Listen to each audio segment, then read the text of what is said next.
So రీసెంట్గా Paradise cinema producer ఏదో press meet పెట్టాడు. ఓకే, అంత బాగానే ఉంది.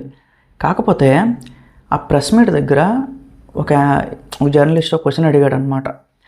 సో సార్ ఏంటి ఇప్పుడు పెద్ద సినిమాతో పాటుగా మీ సినిమా కూడా అదే రోజు రిలీజ్ చేస్తున్నారు.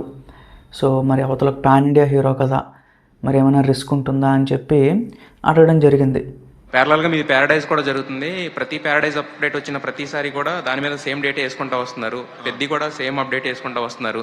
సో క్లాష్ తప్పదా, లేకపోతే లాస్ట్లో 1 month ముందు మార్చడం ఈ మధ్యన కొంచెం ఇదైంది కదా? అంటే అదే డేట్కి వద్దామని ట్రై చేస్తూ ఉన్నాం, డే అండ్ నైట్ చేస్తూ ఉన్నాం. సో బెస్ట్ ట్రై చేస్తున్నాం. మరి అంటే అన్ని వర్క్ అయిపోతే మాత్రం 31st అదే 26th గానే ప్లాన్ చేస్తాం.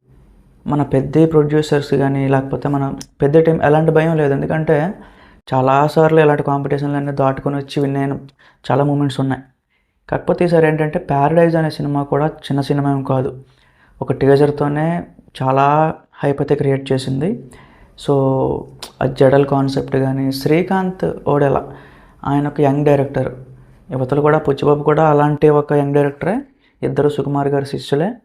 సో మరిద్దరూ ఒకే రోజు వస్తే మాత్రం ఏదో ఒక సినిమా అయితే ఎఫెక్ట్ అవుతుంది, 100% ఎఫెక్ట్ అవుతుంది. సో మేబీ రామ్ చరణ్ గారికి ఆ డేట్ చాలా కలిసి వచ్చిన డేట్ అనమాట. రంగస్థలం అప్పుడే రిలీజ్ అయింది, మన త్రిబులర్ అప్పుడే రిలీజ్ అయింది. So if I'm not wrong ఇంకేదో సినిమా రిలీజ్ అయింది అదే టైంలో, కరెక్ట్గా గుర్తులేదు.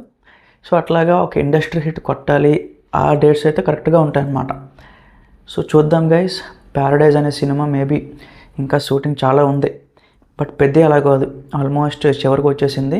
ఇప్పుడు ఢిల్లీలో అంతా కూడా షూటింగ్ అంతా నడుస్తుంది అనమాట. తొందరలో అక్కడ కూడా కంప్లీట్ అయిపోయిన తర్వాత వాళ్ళు అయితే ప్యాచప్ చేసేస్తారు, పోస్ట్ ప్రొడక్షన్లో కూడా వెళ్ళిపోతారనమాట. సో 1 by 1 ఇంకా అప్డేట్స్ కూడా మనకి లోడ్ అయిపోతాయి. బట్ ప్యారడైజ్ సినిమాని మోహన్ బాబు అని చెప్పి, సంపూర్ణేశ్ అనుభవ్ అని చెప్పి, సో కొంచెం ఇంట్రెస్టింగ్గా అనిపిస్తుంది ఎక్కడో. కానీ ఏదో బాంబు పేల్చేలాగానే ఉన్నాడు మన శ్రీకాంత్ తోడలా. సో ఏమో చూద్దాం, ఏదో ఒక డిఫరెంట్ కాన్సెప్ట్తో వస్తున్నాడు. హోప్ పెద్ద కూడా అలాంటి కాన్సెప్టే నాకు తెలుసు. సో మేబీ 2 ఈక్వల్ ఫిలిమ్స్ వస్తే ఏదో ఒక సినిమా అయితే ఎఫెక్ట్ అయిపోద్ది. అట్లీస్ట్ ఒక వారం రోజుల గ్యాప్లో అయినా రావాలి. అప్పుడే 2 సినిమాలకి మంచిగా ప్రాఫిట్స్ అనేవి వస్తాయి, మంచిగా అందరూ కూడా ఎంజాయ్ చేయగలుస్తారు. చూద్దాం guys, too early to speak about it. కానీ పెద్ద మన ప్యారడైజ్ ప్రొడ్యూసర్ అయితే 26కే ఖచ్చితంగా వస్తాం అని కుండ బద్దలు కొట్టినట్టు చెప్తున్నాడు. చాలా కాన్ఫిడెంట్గా ఉన్నాడు. పెద్ద వచ్చినా పర్లేదు, ఎవరు వచ్చినా పర్లేదు అనేటట్టు మాట్లాడుతున్నాడు. మేబీ ఓవర్ కాన్ఫిడెంట్ ఏమో అనిపిస్తుంది నాకు. చూద్దాం ఏమనిపిస్తుందో. మీకేమనిపించిందో కామెంట్లో చెప్పండి. Thank you.